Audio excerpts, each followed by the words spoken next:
오늘은 나는 종으로 오신 예수님을 믿습니다 라는 말씀의 제목을 가지고 함께 은혜를 나눌까 합니다.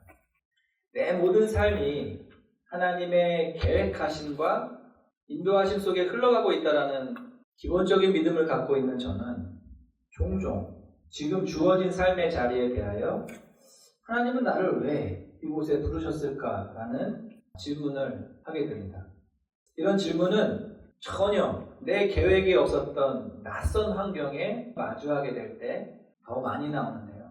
요즘에 저는 하나님은 왜 나를 정수기맨으로 부르셨을까라는 질문을 많이 묵상하고 있습니다. 저의 부캐가 있어요. 저의 본캐는 목사고요. 저의 부캐는 정수기 테크니션입니다. 그래서 주중에는 정수기 설치 및 필터 서비스 기사로 일을 하고 있습니다. 직업적인 특성상 저는 하루에 적어도 8곳 이상 전혀 모르는 사람 집에 가서 배를 눌러야 합니다. 아시는 분은 아시겠지만 원래 제 성격은 낯을 많이 가리는 성격입니다. 관계가 많이 가까워지고 편해지면 의외로 유쾌한 장난과 헐렁한 모습을 많이 보여드리기도 하지만 만약에 환경이 우리가 서로 가까워질 수 있는 기회를 만들어주지 않으면 누군가에게 저는 평생 쌀쌀맞은 목사로 기억될 수 있습니다. 그런데 그런 제가 늘 모르는 사람 집 앞에 가서 배를 누르고 그 집에 들어가 인사를 하고 그 집 가장 깊숙한 곳에 들어가서 일을 해야 한다고 생각을 해보십시오.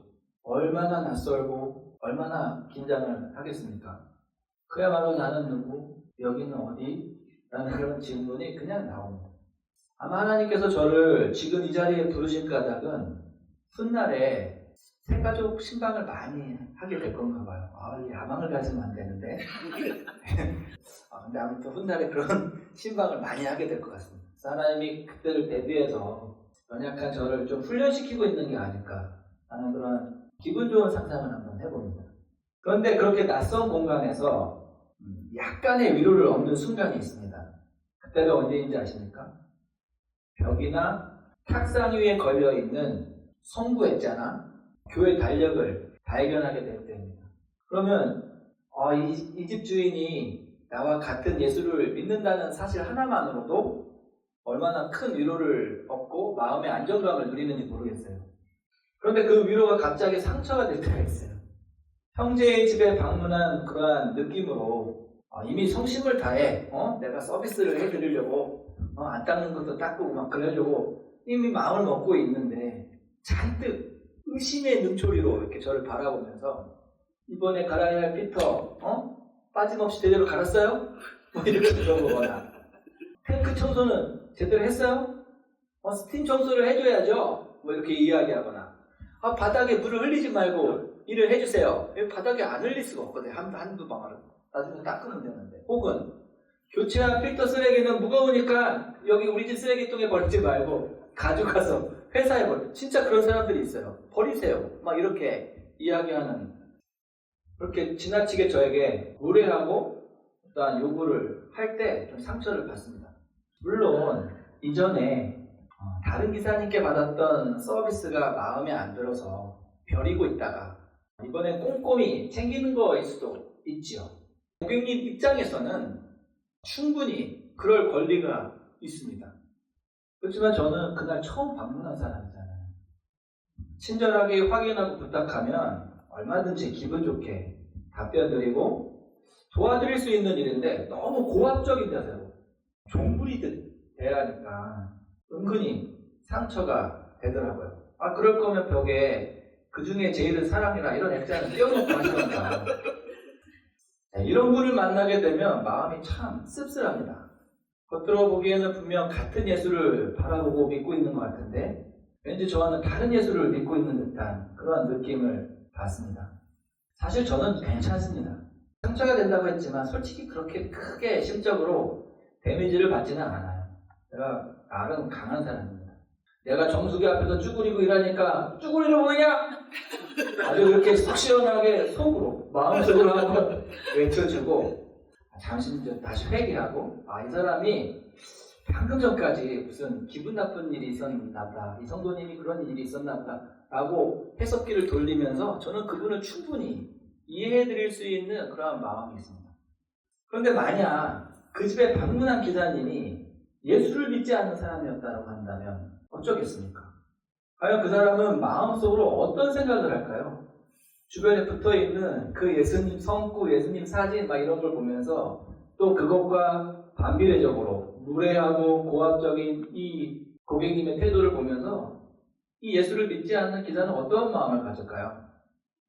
역시 예수 믿는 것들이 더하는구만, 뭐 이런 생각을 갖지 않겠습니까? 그 속마음을 알지 못하는 그 크리스찬 주인은 그저 겉으로 보기에 자신이 요구한 대로 꼼꼼히 일하고 있는 기사의 모습을 보면서 자신의 고압적인 처세술이 고객의 권리로서 질 높은 서비스를 이끌어냈다라고 어떻게 흐뭇해할지 모르겠습니다. 네, 분명 그분의 정수기는 이전보다 훨씬 깨끗하고 빛이 나게 닦여 있을 것입니다. 그러나 우리가 알아야 하는 한 가지 사실이 있는데 바로 그 순간 나의 고압적이고 무례한 행동으로 인해 본인은 유익을 얻을 수 있을지 모르겠지만 정작 하나님의 영광은 가리워지고 예수 그리스도의 피로 사심받은 교회는 욕을 먹게 된다는 사실입니다. 빌립보서는 바울이 빌립보 교회에게 보내는 편지입니다. 빌립보 교회는 다른 교회들과는 달리 유독 바울과 밀접한 관계를 가지고 있었던 교회로 보입니다. 빌립보 교회는 바울의 사도권을 전혀 의심하지 않고 인정해 주었고요. 그의 사역을 물심양면으로 지원하는 교회였습니다. 사실 오늘 본문 2장의 가르침은 1장 27절 상반절에 나오는 바울의 한 가지 권면으로 시작되고 있습니다. 다 같이 1장 27절 상반절의 말씀을 읽어볼까요? 시작! 오직 너희는 그리스도의 복음에 합당하게 생각하라. 바울은 왜 이와 같은 권면을 빌립보 교회에게 주고 있는 걸까요? 간단하죠. 바울에게 전해지고 있는 그들의 신앙생활 모습 속에서 그리스도의 복음에 합당하지 않은 모습으로서 복음의 가치와 거리가 먼 믿음의 길이 보여지고 있었기 때문입니다. 그렇다면 바울이 지적하는 바 빌립보 교회 안에 나타나고 있는 복음에 합당하지 못한 생활이란 구체적으로 무엇을 의미할까요? 다 같이 27절, 28절의 말씀을 다시 한번 읽겠습니다. 시작! 오직 너희는 그리스도의 복음에 합당하게 생활하라. 이는 내가 너희에게 가보나 떠나 있으나 너희가 한 마음으로 서서 한 뜻으로 복음의 신앙을 위하여 협력하는 것과 무슨 지혜든지 대적하는 자들 때문에 두려워하지 아니하는 이 일을 듣고자 함이라. 지금 빌립보 교회는 외부적으로 교회를 대적하는 무리들 때문에 두려워하는 상황 가운데 있습니다. 작은 로마라고 불리기도 하였던 빌립보는 비록 로마의 식민지였지만 그 도시에는 사는 사람들에게는 모두 로마의 시민권이 주어졌고요. 세금 면제 등과 같은 이탈리아 본토와 동등한 권리가 부여되었습니다. 주석가들은 빌립보 사람들은 로마에서 수백 마일 이렇게 떨어져 있지만 로마인처럼 있고 로마법을 따르며 로마 황제를 주로 숭배하는 것을 최고의 자부심으로 여겼다고 합니다. 그러므로 예수를 주로 고백하고 하나님 나라의 시민권을 최고의 가치로 여기는 그리스도인들과 교회 밖 빌립보 사람들 사이에는 자연스럽게 갈등과 긴장이 생길 수밖에 없는 구조였던 것이죠. 그러나 바울은 이 외부적인 대적과 도전을 빌립보 교회를 위협하는 가장 큰 위험성으로 보지 않고 있습니다. 그다음 바울은 무엇을 빌립보 교회를 흔드는 가장 큰 위험 요소로 보고 있습니까? 그것은 바로 빌립보 교회 내부로부터 시작되는 도전으로서 그들이 한 마음으로 서서 한 뜻으로 신앙을 위하여 협력하지 못하는 상태, 즉 공동체가 일치하지 못하고 균열되고 있는 상태를 바울은 그들이 복음의 길에서 탈선한 상태, 복음에 합당하지 않은 생활에 빠진 상태라고 지적하고 있는 것입니다. 그러므로 바울은 빌립보서 2장 2절에서 마음을 같이하여 같은 사랑을 가지고 뜻을 합하며 한 마음을 품으라고 도전을 하고 있는 것이죠. 어떤 이유에서인지 모르지만 그들은 서로에게 동의하지 못하고 그들의 뜻이 합하긴 하는데 같은 사랑이 아닌 각각 다른 사랑을 기준 삼아서 뜻을 합하며 당파로 나뉘어지고 있습니다. 도대체 빌립보 교회 안에 어떤 일이 있었길래 이와 같은 분열과 파당이 생겨나고 있는 걸까요? 궁금해서 빌립보서를 전체를 읽어 내려가는 가운데 빌립보서 4장 2절에 나오는 바울의 마지막 권면 가운데 그 실마리를 엿볼 수가 있었는데요. 다 같이 빌립보서 4장 2절을 한번 읽어볼까요? 시작! 내가 유오디아를 권하고 순두개를 권하노니 주 안에서 같은 마음을 두거라. 유오디아와 순두개가 누구인지는 자세히 알 수 없지만 3절에서 바울이 언급한 대로 이 여인들은 바울과 함께 복음에 힘쓰던 여인이었고요. 빌립보 교회 안에서 상당한 리더십을 갖고 있었던 여인들로 보여집니다. 아마 그들은 빌립보 교회를 세우는 일에 그 누구보다도 헌신해왔던 사람일 수도 있고요. 누구보다도 교회를 섬기는 일에 앞장서서 봉사를 해왔던 여인이었을 것입니다. 그런데 문제는 누구보다 교회를 사랑하고 누구보다 열심히 교회를 섬기던 이 두 여인 사이에 갈등이 생겼다는 것입니다.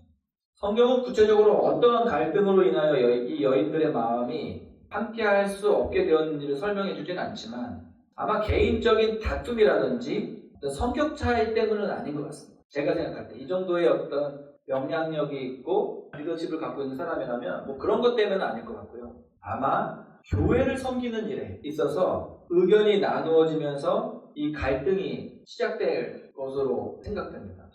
안타까운 것은 이 갈등이 단순히 두 사람의 갈등으로 끝나면 좋겠는데 워낙 영향력 있고 각각의 존경을 받는 사람들인지라서 이들의 다툼은 각각 그들을 지지하는 세력과 세력의 싸움으로 확장되더라는 것입니다. 우리는 오랜 교회 생활을 하면서 이러한 신뢰를 적지 않게 경험해 왔잖아요. 그죠? 교회의 방향과 지침을 세우는 일에 어떤 나뉘어졌던 의견들, 교육관을 먼저 확장해야 되느냐, 주차장을 먼저 확장해야 되느냐, 둘 다 주님의 일이죠. 이거를 두고 교회를 발전시키기 위해 시작했던 협의가 무엇이 더 바람직한가 시작해서 누가 더 옳은가로 변질되고 자신의 옳음을 증명하기 위해서 상대방의 오류와 허물들을 지적하다가 결국 감정과 자존심의 싸움으로 치닫고 맙니다. 서로가 하나님의 편에서 교회를 위해서 싸운다고 말하지만 결국엔 누가 이겨도 교회에는 승리가 없고 상처만 남게 되는 분열과 갈등을 우리는 참 많이 목격해왔습니다. 그렇다고 이러한 갈등과 대립이 꼭 부정적인 의미만을 갖는 것은 아닙니다. 왜냐하면 아무런 열심이 없는 곳에는 이런 갈등이 생겨나지 않기 때문입니다. 갈등과 대립이 있다는 것은 그만큼 이 교회가 역동적이고 활력이 있고 무언가 열심을 하는 그러한 좋은 토양을 갖고 있는 교회라고도 반증이 되기 때문에 그런 의미도 있는 것이죠. 그렇다면 우리는 어떻게 이 아름다운 열심들을 분열로 치닫게 하는 어떤 위험한 불씨로 만들지 않고 우리의 공동체를 더욱 하나되게 만들고 성숙하게 만드는 좋은 밑거름으로 사용할 수 있게 될까요? 그것은 바로 우리의 마음 안에 바울 사도가 전해주고 있는 이 한 가지의 마음을 품는 것입니다. 다 같이 5절의 말씀을 읽겠습니다. 시작! 너희 안에 이 마음을 품어라. 곧 그리스도 예수의 마음이니. 우리는 갈등이 일어날 때 본능적으로 내 입장을 마음에 품게 됩니다. 내 동기가 얼마나 순수했는지 알아? 내가 얼마나 탁월하게 교회를 위해서 봉사해 왔는데 나의 헌신이 얼마나 비교할 수 없을 만큼 큰 것인지에 대해서 그것들을 곱씹고 마음에 품기 시작합니다. 품다라는 동사는 단순히 스쳐 지나가는 생각이나 감정을 의미하지 않습니다. 이것은 오히려 오랜 시간 곱씹고 긴 생각 끝에 그 마음을 결론 지은 것으로서 마음에 그 생각을 심는 것입니다. 또한 그 마음을 심는 것으로 끝내지 않고 그 마음이 그 생각이 잊혀지지 않게 하기 위해서 내 생각과 내 마음을 그 생각에 집중시키는 것입니다. 그 생각을 견지하는 거죠. 그 입장을 고수하는 거예요. 우리가 오랜 협의와 상의를 거쳐도 마음이 모아지지 않고 한 마음이 되지 않는 까닭은 무엇입니까? 그것은 우리가 그 갈등 앞에서 예수의 마음이 아닌 내 마음을 자꾸만 품으려 하기 때문입니다. 갈등의 순간 자기가 몰고 가던 그 사고, 생각의 자동차에서 내려와서 예수님이 운전하시는 그 믿음의 자동차에 올라타야 되는데 그저 핸들대를 놓을 생각이 없는 우리는 서로 예수님을 자기 자동차에 태우려고 경쟁하고 다툴 따름입니다. 모두가 예수님과 함께하기 위해서 열심을 내는 것 같아서 그들의 열심이 의미 있게 보이지만 이는 모두 다 예수의 마음이 아닌 자기의 마음을 품으려고 하는 행위로서 이들의 열심은 다툼과 허영을 연료 삼고 있다는 사실을 우리는 주목해야 합니다. 다시 말해 이들은 하나님의 나라와 영광을 위해서 열심을 내고 있는 것처럼 보이지만 실상 이들은 자기의 유익을 위해 또한 자기 자랑을 삼기 위해서 열심을 내고 있는 것이라 할 수 있습니다. 그렇다면 우리가 본을 삼고 또한 마음에 품어야 할 예수의 마음이란 진정 무엇을 의미할까요? 다 같이 6절, 7절의 말씀을 읽어보겠습니다. 시작.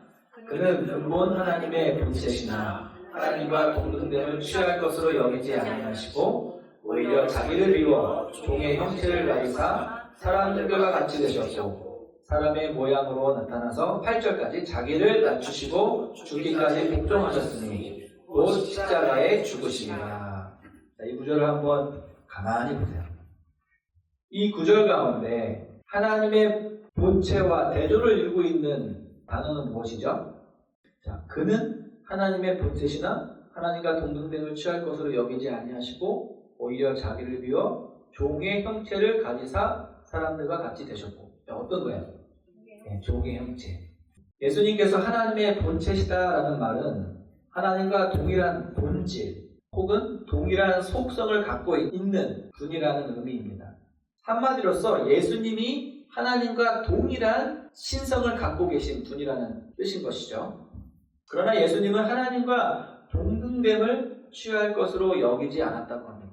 말이 조금 어렵게 느껴집니다. 도대체 예수님이 하나님과 동등됨을 취하지 않았다는 것은 무엇을 의미할까요? 이를 쉽게 이해하기 위해서는 역으로 먼저 그가 오히려 자기를 비워 가졌던 종의 형체가 무슨 의미를 갖고 있는지 이해할 필요가 있습니다.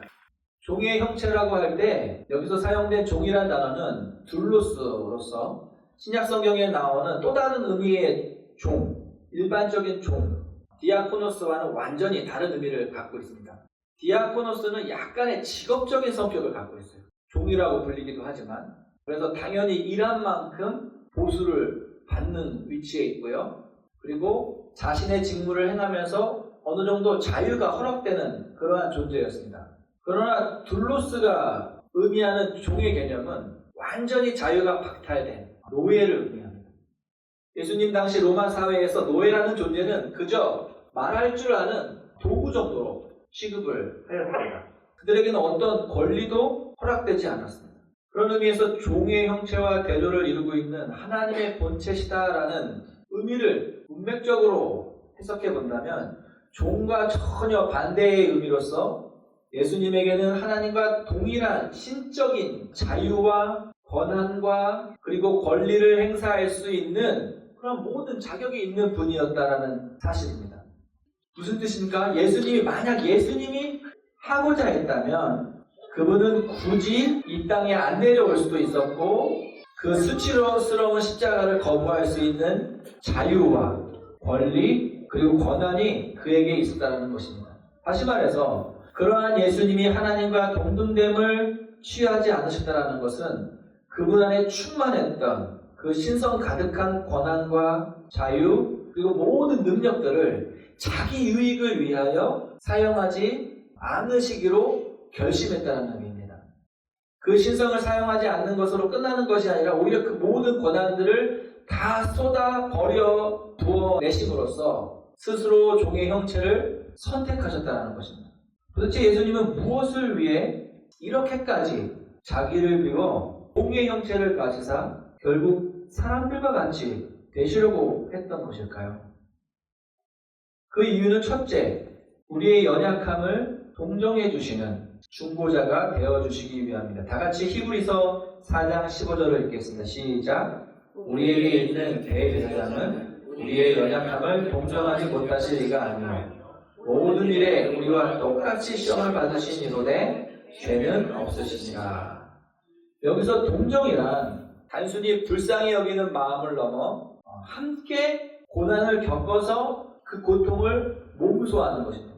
예수님이 자기를 비워 종의 형체로서 사람이 되신 까닭은 그가 사람이 되어 우리의 연약함을 몸소 겪으시고 경험하심으로써 우리를 그저 위에서 바라보면서 이거 안 됐다 이게 아니라 정말로 우리의 연약함을 경험하시고 우리를 공감해 주시고 또한 우리의 진정한 중보자가 되어 주시기 위함이라는 것입니다.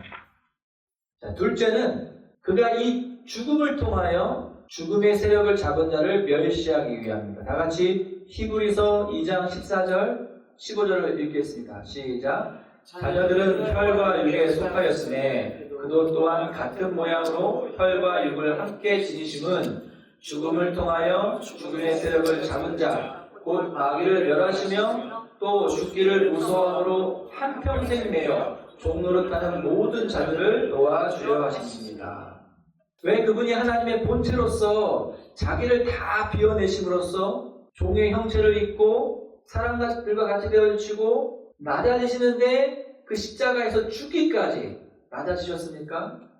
왜냐하면 오직 그 낮아심을 통해서만이 우리의 입장에서 우리의 연약함을 이해하고 공감해 주실 수 있기 때문입니다. 또한 오직 이 죽음을 통해서만이 우리를 대속할 수 있고 한평생 매여 종노릇하던 우리에게 하나님의 자녀로서 신분과 자유를 찾아줄 수 있기 때문입니다. 그가 종의 형체로서 낮아져야지만 우리가 저 높은 하나님의 영광스러운 보좌 앞으로 나아갈 수 있는 자녀의 특권을 누릴 수 있기 때문입니다. 이것이 바로 예수의 마음입니다. 그분이 이 땅에 오신 이유는 세상 모든 민족을 자신의 발 아래 두고 그들을 굴복시켜서 우리로 하여금 존귀와 영광을 받아내기 위함이 아니었습니다. 그것을 목적으로 이 땅에 오신 게 아니에요. 오히려 그분은 우리를 살리기 위하여 하나님을 잃어버린 바 된 우리를 다시 아버지의 집으로 돌려보내기 위해서 그분은 기꺼이 자신의 영광과 권세 그리고 자신이 주장할 수 있는 신적인 권리를 다 포기하시고 죽기까지 낮아지셨습니다. 여러분 이것이 우리가 품어야 하는 예수의 마음입니다. 예수를 따르며 살아가는 우리의 마음 속에도 이 예수의 마음, 이 화평의 마음이 부어질 수 있기를 소원합니다. 우월한 내 입장에서 내 형제를 내려다보고 도무지 이해할 수 없다라는 경멸의 시선으로 그들을 바라보는 것이 아니라 자신의 무릎을 낮춰 그들의 눈높이에서 그들을 바라보고 그들의 연약함과 아픔을 공감하고 중보해줄 수 있는 마음, 하나님의 영광과 내 지체의, 내 이웃의 유익을 위하여 내 권리와 자유를 포기하고 절제할 수 있는 마음, 서로를 더 낮게, 로우가 아니라 better, 더 낮게 여기고 칭찬에 인색하지 않고 사랑과 존중으로 서로를 더 높여줄 수 있는 마음, 이것이 우리가 품어야 하는 예수의 마음입니다. 바로 우리는 이 예수의 마음을 품고 복음에 합당한 생활을 해나가는 저와 여러분이 될 수 있기를 소원합니다. 말씀을 맺습니다. 나는 종으로 오신 예수님을 믿는다라는 이 믿음의 고백은 자기를 낮추시고 십자가 위에서 죽기까지 복종하셨던 섬김의 왕으로 오신 예수님을 내가 믿고 그분이 걸어가셨던 그 길을 따르기 원합니다 라는 고백이 담겨져 있습니다. 바라옵기는 사랑하는 작은빛교회가 예수 그리스도께서 손수 앞장서 걸어가셨던 그 섬김의 길을 뒤따라가며 언제나 마음을 같이하여 같은 사랑을 가지고 뜻을 합하며 한 마음을 품어 하나님의 나라를 더 밝고 아름답게 비출 수 있는 우리 모두가 될 수 있기를 주님의 이름으로 축원합니다. 기도하시겠습니다.